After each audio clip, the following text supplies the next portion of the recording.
what was the moment where you realized, okay, we're doing something special? Like this is the project that we want it to be. Whoa. Years into it, or at the very first moment, I can't decide.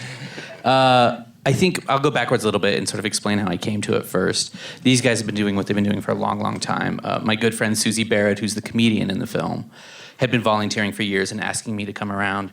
And I kept making excuses for years, actually. And I finally relented and went to one of their screenings.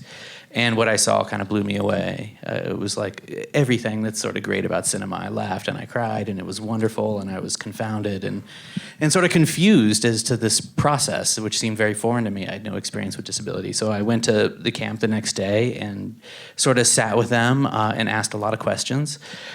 And we spent a year getting to know each other after that, sort of just talking and gaining trust, and then we started shooting. And of course, every time you start to shoot, you think what you're shooting is the best and worst thing ever, and you're confused and enamored, and every moment is And the very first day I walked in there, it was incredibly overwhelming, and there were 45 people making a movie, and they have their process, and I was, interruptive, to say the least, intrusive.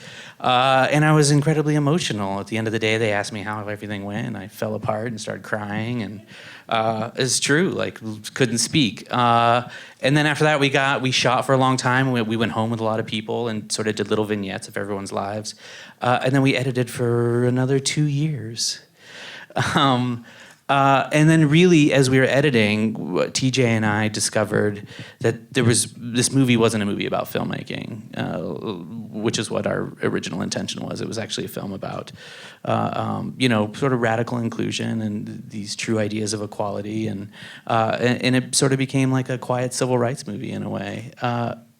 So I don't know, that wasn't an overnight process, to answer your question. It was a very long, drawn-out process.